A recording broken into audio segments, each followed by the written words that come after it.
Awesome. Welcome back to another episode on Beyond Business. And today I'm joined by the lovely Stacey. Stacey is a veteran in the music game, in the consulting game, the music law game. She probably knows things that 99% of the world don't. So it's probably worth listening to this one if you do anything music related, if you do anything, creative related that requires maybe some advice, maybe you need. Stacey's the one to go through. But Stacey, I guess I'll leave the floor to you. Explain a little about yourself, and then we'll go from there. Hi, Josh. I've been a music lawyer and music everything for the last 40 years. I've had almost every job there is to have in music, and it makes me a better lawyer because I understand what the other side needs in order to do the best job they can. And that differs from what most music lawyers try to negotiate. And they will not be told it's not a game to win to get as many changes as possible in a contract.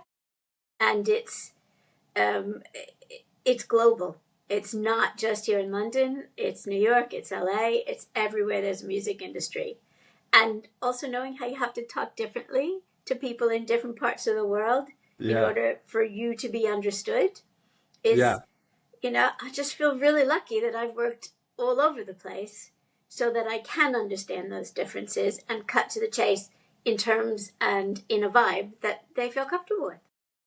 Agreed. Yeah, because I saw that you've got 30 years of experience, which is a long I time. have It's to not it's not update it's that. longer than It's I've been 40 alive, now. right? So it's a rare span, to be in something that long. And going back to what you said, like you worked in New York, you worked in London as well. I guess between the pond, what's the biggest things, and like what's I guess shifted your perspective on the industry across the pond? Well, communication is the biggest different things.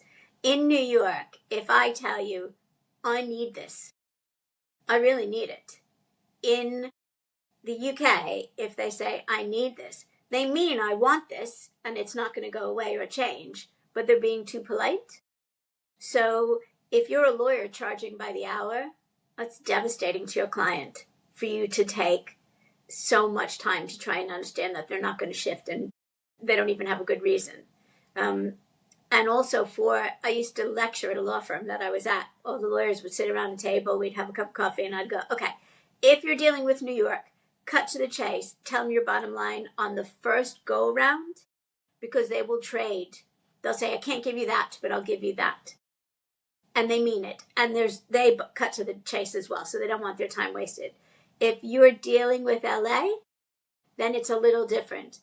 Then you say, this is what I'd really like. Thank you very much. And then you hold back something because when they come back and give you something, they're holding back too. So you need to be able to trade in the second go round. And in the UK, Interesting.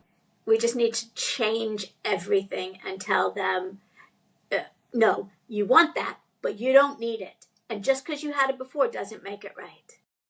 I'm doing a deal right now for someone who's been a major artist since the 80s. And we're just trying to do label services because they've gone independent. No more major Hmm. label deals for them. And and I'm very clear from the start. Do not ask for any expenses. This is label services. We're not buying into the marketing or the physical product or anything. So and take out all the clauses that refer to expenses, debt, Hmm. non-termination of the agreement if you owe us money, interest on that. And they won't take them out because they need it for their comfort. And I'm saying then you must put in, it has to be agreed in writing before you incur any expense or debt. Because I know my client will pay the bill before the debt is incurred. Hmm. And everybody gets it except the lawyer. The lawyer doesn't want his language touched. And I keep saying, okay, thanks very much. We have to walk away. And they keep going, no, don't walk away. So British. Interesting. Yeah, I've noticed that a lot because I've worked obviously cross Atlantic as well, and American people, yeah, I consult a lot. They're more direct you are, they pick it up a lot nicer, right? Where in the UK there's so much fluff to everything. Oh, Yeah. yeah. And So I have to I write my feel emails and then I have to go back to the top and go, hope you're doing well. Hope your week is nice so far. it. In New York, none of that. Not even dear or hello. Just cut Good. to the chase. Yeah, good. As it should be, and I feel like that's what runs things efficiently, right? You know, no fluff. This is what we need to do. This is how we need to do it. This is when we're going to do it. And that's I how don't people. mind it the British way with the salutations and the questions. I quite like the humanity of it, but it's just keeping it straight who I'm talking to and where they are. Agreed, agreed. Since being in the corporate game for so long, I feel like it's all fake now. I feel like no one cares. But Not with that's me. how it is, right? It's small talk. It's humanity. It's nice to say, and that's the important thing. But Yeah. got a question for you because you've been in the game for so long. And I hope you can still remember this. What was the turning point that made you decide, to focus on music law and business rather than, staying purely creative? Oh, I never wanted to do music. I wanted to do film and television. But when Okay. I was still in law school and I came here for an internship, they said, we don't know a music firm, but we know an art firm. And we don't know a TV or film firm, but we know an art firm. Will that do? And of course I took it. What did it matter? And it turned out they did do music. It just wasn't what they were known for. And that was the firm I stayed with for the second summer of law school. And then I came to when I graduated law school. And that Wow. senior partner is still my mentor, even though he doesn't do music anymore and I do all the music. And I keep trying to leave the music industry because there are parts of it that are absolutely vile. People are disgusting. And every time I try, like once I left to become a judge in New York City, and I did that for 4 years until I was fed up with everybody lying to me. It was no better. I did environmental cases. It was no better than the music industry, and the music industry paid better. And I tried to leave again. I opened an art gallery, and everybody came in. It was busy all the time, and they came in to look at art and chat. I'm not a museum. Buy something. So, yeah, when I turned 60, I decided I would do everything I was saving for retirement because if I don't balance the creative with the business, I can't function. If I've got a story brewing in my head, I need to brain dump it. Otherwise, I can't think. So I do that. And if my hands are restless, I know I need to paint. So Hmm. I do that. If I need therapy because my head is screwed up, I have to do pottery. And allowing myself the time to schedule that as importantly as I schedule a client meeting means that I'm not sacrificing one for the other. When I'm doing business, I'm fully in the moment, Hmm. and when I'm creating, I am fully relieving myself That's of awesome. whatever the That's burden awesome is. because I feel like nowadays people struggle, right? And people struggle when like for you, for example, when your head's all over the place, when there's things you know what your vice is, you know what your outlet is to solve that, right? Is well done that you figured that out because it takes like a lot of people never figure that out, right? And it takes years and years and years to figure out. And I guess to help anyone that when they're stressed, they want to find something that can help them not be stressed, right? I guess what advice would you give to someone and how would you get them to figure out what might be good? That's a great question. It's a bit of a long answer, so sit back. Listen, I'm relaxed. My whole MO since I'm 17 years old is to be an actress. That is still what I want to be when I grow up. And I've done it my whole life. I bartered my legal services in New York for acting lessons for 9 years. I was in every off Broadway production that teacher and director did. So allowing myself from day one to pursue what I really wanted to do without it interfering with the day job um, was easy because every creative has a day job. So if your day job is being an executive at something, doesn't matter. You're just not waiting tables, but you're still having a day job. And if you look at your day job as something that you don't hate to do, then it's easier to find a balance between both. And so now, since 2019, I've been doing a show at the Fringe Festival in Edinburgh every year. Cool. Okay. And that knowing that comes up, knowing that we could start rehearsing by Zoom, you know, every new year is like planning a vacation and saying, oh, I just have to get till August. Oh, that's okay. Oh, look, on Monday night I get to pretend for an hour. It's it's about building it in. It's about managing your calendar the same way you manage anything else. There will be 1,000 executives who schedule the gym. That's great because that's what they need. For me, it wasn't the gym. It was being creative in some way, shape, or form. And there came a point after 2022, when COVID stopped being a thing, that I started acting, answering and auditioning ads for actors. And mostly extras, so I don't have to worry about learning lines. And doing that feeds the creativity. I did a role a year ago where I got killed by spiders on a plane. Wow. Okay. No, and my favorite part was the makeup, because bruises Yeah. and blood Yeah. and bites, and not only did I love the way it looked, but sitting there and having somebody play with my face and brush it and apply nice, cool things to it. It was like having a facial. I don't need to go to the spa. I just need to be killed by spiders. It's about giving yourself permission, and you should start doing that at any age. Whenever you start a job that isn't what you want to be when you grow up, give yourself permission to do a little bit of that thing and schedule it, put it in your diary, in your calendar, and make it as much of a priority as going to the gym or getting your nails done or going to the movies, whatever it is that you do. I really like that. I think that's really powerful, giving yourself permission.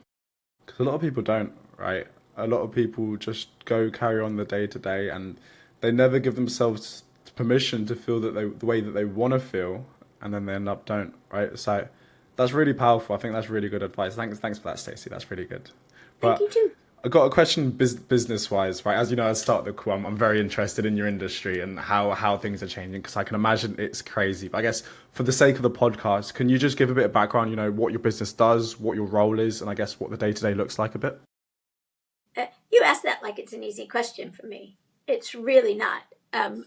So my qualification, on paper is lawyer. Mm-hmm. But in order to be a good lawyer, I need to know every aspect of everything. So I can do anything for a music client, regardless of what they need, because they can't always get it from somebody else. So I had a client who needed to put out records and didn't like any of the DSPs that were out there, couldn't get to AWOL, the distribution that they wanted. So I started a label. And I started doing charity albums where you give me your catchphrase or logo, and I get 12 artists to write and record songs. And then I put it together. You make the CDs and sell them at your charity events. Don't pay me anything. And the artists get their performance royalties and their mechanicals and everything, so they get paid. When my son and the artist that he and I managed together, my son was still a teenager, we started a publishing company, so both of them could understand how music publishing worked, how to register their songs for performance royalties, how to register their recordings for performance royalties. And other people came and said, I need a publishing deal, which of course I couldn't get them. So I signed them and I organized them. It's all about organizing.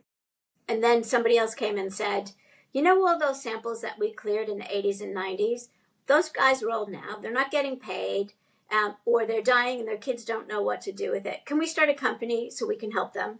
Mm-hmm. So we did that. That's called AO, Are You Organized? And it's out of the States with two incredible people who do the same thing. One is Deborah Manis Gardner, who has been clearing samples for everybody for 40 years. No, 30 years, because next year's our anniversary. And I also consult for them. And the other is Per Almqvist from Stockholm, who started TrackLib, which is the only properly licensed pre-cleared sample site. They used to be Splice, but it wasn't properly licensed. You didn't get a full commercial license no matter how much money you paid.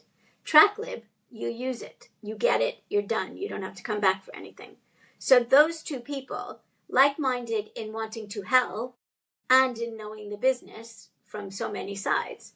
And that feels really good to do that. And now we have this whole platform educating people. Awesome. You do some great things.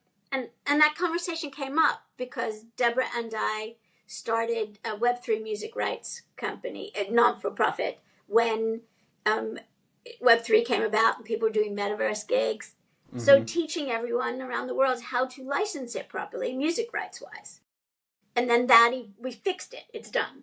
So that evolved into music and emerging tech because of AI. So we've been lecturing again around the world about how you license music for AI. And it's so simple. It's so easy. But people are resistant because they don't want to pay. Not because they can't do the licensing.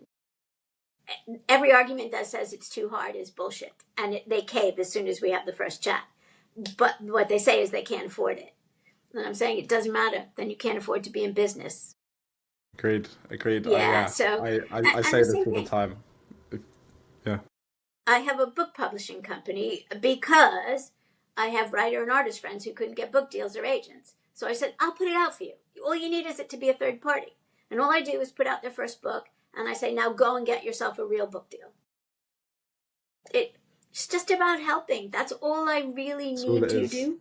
Yeah. And educating. We do webinars all the time. We've got a podcast. It's called Money in the Air. 10-minute chunks, all about neighboring rights.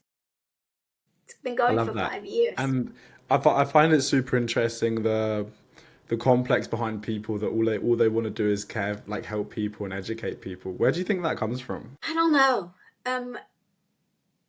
I don't know. I've always wanted to do it. I mean, my parents were so silently disappointed that I didn't go into corporate law or real estate or anything with big bucks.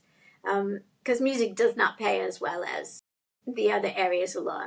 But, once they got on board, once they got their head around it, they just started meeting musicians wherever they went and bringing them home for me to be their lawyer. So I think it comes from the way I was brought up. My mother was on every committee, both political and, multi-religious and community. And my dad did everything for us. As long as we were in education, we didn't have to worry about anything. And we had no money. I grew up poor, but he worked 3 jobs so that I could study abroad a year or go to a better university. Wow. Because even though I had 3 scholarships, it still didn't pay for everything. So I think that's where it comes from. I think it comes from my parents. It's beautiful because like I always like to ask the question, what if things went differently, right? And imagine if it wasn't that case. Imagine if you weren't raised that way. It's funny you say that because where I grew up,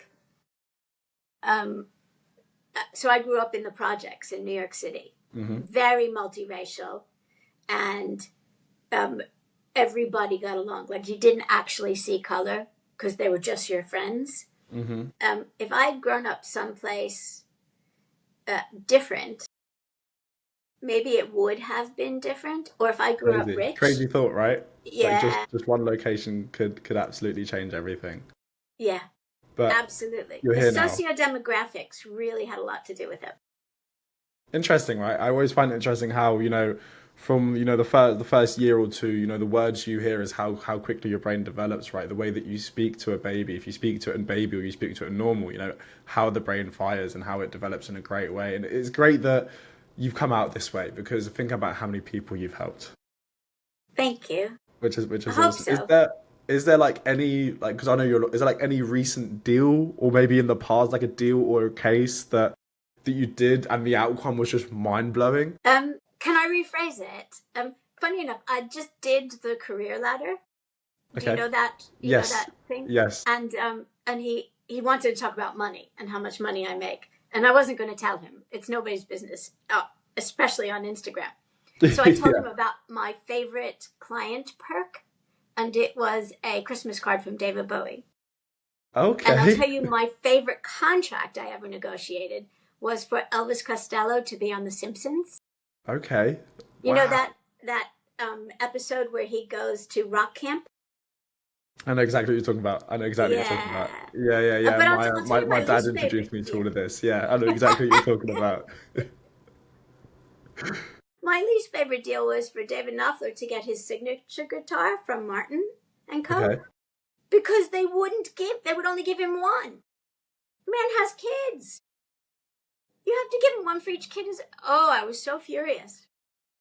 And then my son grew up and got a Martin guitar, and I was like, really? You couldn't get somebody else? Nice. I guess Well, how do you decide like, when you do business with somebody? What's your decision making process on if you're going to do it or you're not going to do it? Trust is the first. I Hmm. have to absolutely be able to trust that they are telling me the truth all the time. If they're not allowed to come to my house, have dinner, and sleep over, if I don't want them here, I won't work with them. And they have to come to me through somebody that I already trust and love. Hmm. I don't have time because I've had so many bad players in my career, and it's led to devastating consequences. I am not taking a chance on anyone anymore, ever. Interesting. How do you think, like, because you've had bad experiences with clients, like, so have I, right? So has everyone, you know. There is always going to be idiots out there. I guess over the last 30 years, how do you think that trust element has shaped how you view people? It is everything. It's it's not just about clients. It's about friends. It's about family. Trust has become so important to me that I like to say that my world is an ever decreasing circle because there are no Okay. second chances when it comes to trust. I have a singer that as a human being, I love her dearly, but I knew she was going through, I supported her through this addiction thing, and she swore up and down clean in rehab, and then just showed up on my door one day. And I could tell pretty early on that it was a lie, wasn't in rehab, and was there casing my joint looking to see what she could steal so she could buy drugs. And that was it. I mean, I still love her and it hurts, but she cannot be in my world. Wow. Wow. It reminds me of a movie. There's something similar where like a girl goes as a drug addict, comes back to her mum, and mum goes, says, go away. It's similar to that movie. And I agree with you, to be honest. It's when, and I think more specifically for you as well, because your work is, you know, so high level and it's so specific. Like if that level of trust isn't there, then everything could go tits up, like you just said, right? So Yeah. I can When I she can was, understand that. thank you. Just because she was using, I didn't abandon her. It was the lying. That's when it had to end. Yeah. And And like and the if she was people honest, it would around probably be her, different, right? yes, that's exactly it. If you lie to me once, you'll lie to me again. If you get away with it, there's no incentive for you to stop if I don't make you stop. Agree, agree. This brings me onto a topic. I was speaking with I have like a mindset mentor, and we were speaking about authenticity. Okay, and how sad it is that no one is authentic anymore. Everyone's either wanting to be like somebody else or not wanting to be like somebody else. There's no more, and I guess different for me as well because I see it in the younger generation, right? But there's no more. I am authentically me. This is me. Take me as I am. You need to come and be part of my world. Everyone is authentic in my world, or they don't Wow. get to be in my world. And If you're there not. are plenty of lovely people of all ages who are really being themselves. Amazing, amazing. You don't see that much in where I am, to be honest. And it's sad, but I think it takes time. I think it's also an age thing, to be honest, right? I think the older you get, probably the more authentic you get. Some people haven't had that awakening where they're like, okay, wow, you know, this is how I want to behave. This is who I am. This is who I'm gonna be, right? A lot of people are still in the, oh, look at these new shoes. Let me buy these shoes because everyone else has got them.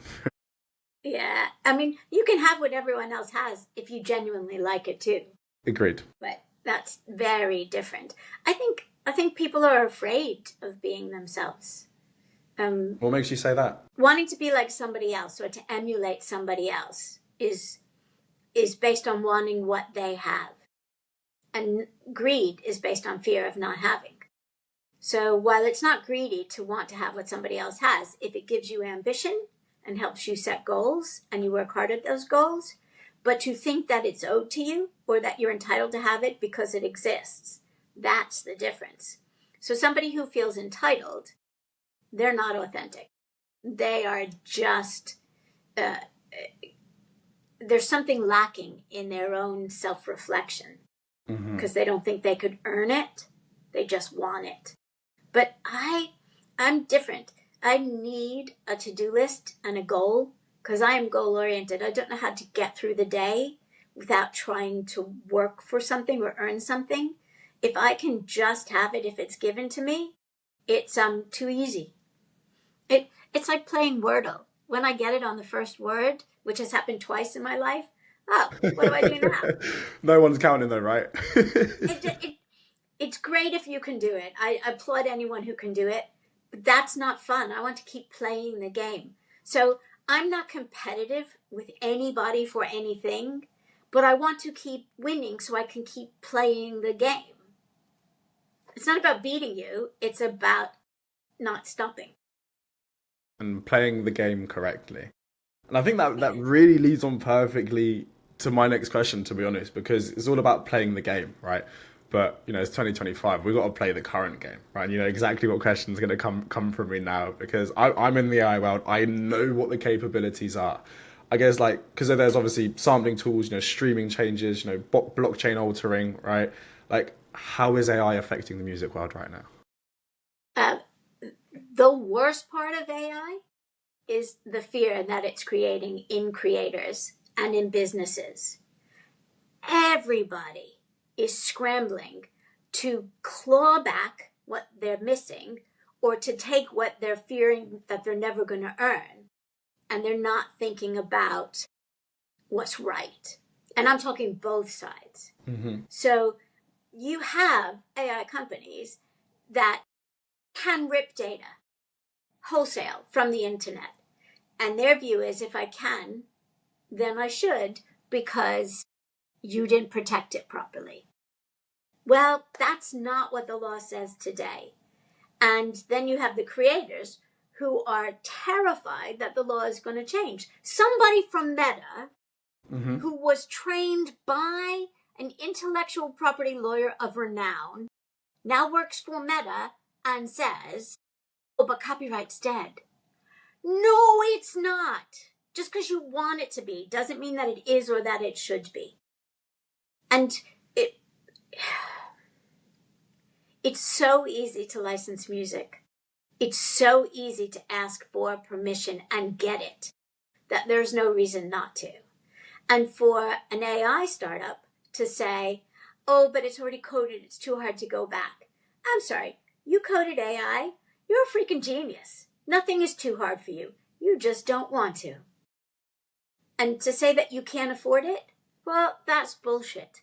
I don't get to come in, throw you out of your house, live in your house and sell it because I can. It's your house. Mm-hmm. The arguments have to be based in reality, not based in I want or I need. It has to be. The law says copyright exists, so don't infringe it. It's really that simple. It's so black and white, it makes my teeth hurt. I can see the passion coming through the screen. I can feel it. My teeth hurt as well.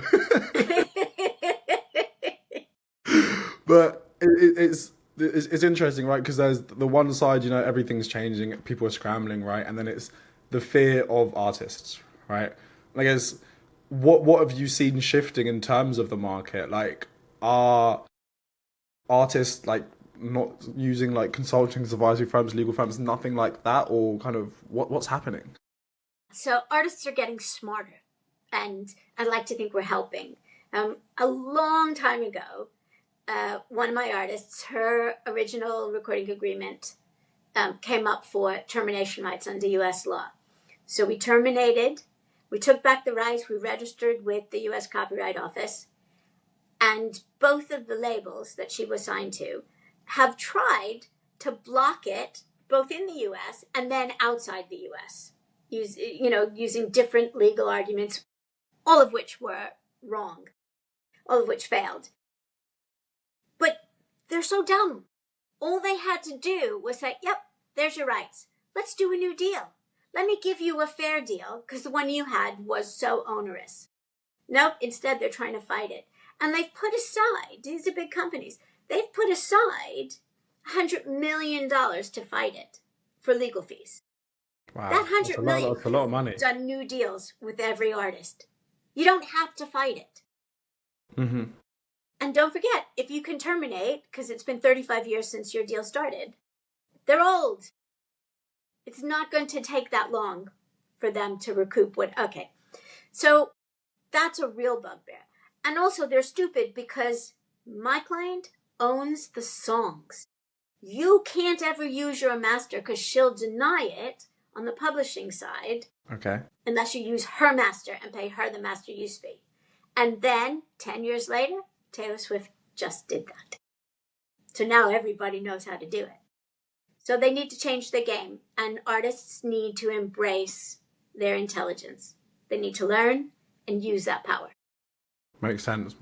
And I guess following on from that, because it's all about, staying up to speed, because things are changing all the time. And I feel like right now, like, what pitfalls is AI giving you? Like, let's say from clients, from contracts, from tech, like, what is it causing music firms problems? So in helping somebody try to assess the damages to creators from AI for a particular lawsuit, I did a survey of music supervisors, producers, labels, and publishers, asking if it changed the way that they licensed music for film and television and games. And my guess was that they would be using old standard recordings, like the big names that they've been using for years, and that they were paying more for it. Because you already know it's not AI. You're going back to the people you trust. And they said something different. They said, no, that's not what we're doing. We're using more old production music. So it's actually, they're saving money. So AI has almost certainly destroyed the bigger artists, the legacy artists' recordings for now, and the middle range. And then it's drop the bottom out for the new and emerging artists, because nobody wants to look at something new and try and figure out if it was AI created, even if it was just beats. So it's AI is, again, causing fear, which seems to be the watchword for the whole world today. But it's causing doubt. You're starting to doubt everybody you talk to, both on the label side, the publishing side, and the creator side. So I don't know where it's going to end. It's certainly a roller coaster right now, and it will flatten out, just like DSP income flattened out. But definitely, I 100% agree with that last part, right? Because AI is change. That's what it is, right? And the reason for me personally, the conclusion I came to, why there is fear, why there is doubt, why it's scary, is because we've gone from absolutely nothing to, let's say, in the last 1 year, year and a half, to having so much. You can build a business just of AI, right? I have a copywriter, I have a marketer, right? I have a sales AI, does it all for me. And it's because it's new, because it's so much change at the start. It's scary, right? Like you were around for the .com boom, right? When everyone started getting websites to begin with. I heard no one wanted a website to begin with, and now the entire world now has websites. So same thing will happen as we go along the trend, and it will. And I'll tell you who the winners will be. So I've been advising a company in New York called Lemonade, an AI company, and every bit of music available on the platform is licensed. And with named artists, it's not just unknowns. And it's brilliant. You just take it, you license it, put it in your Logic program, and you keep going. You add to it, you combine it, It is so easy to do because they ask the right questions. They built the platform, and then they ask the questions, okay, now how do I do this legitimately forever? That was it. They put in the code. We did the licenses, they put in the code. It's not hard. It's not hard.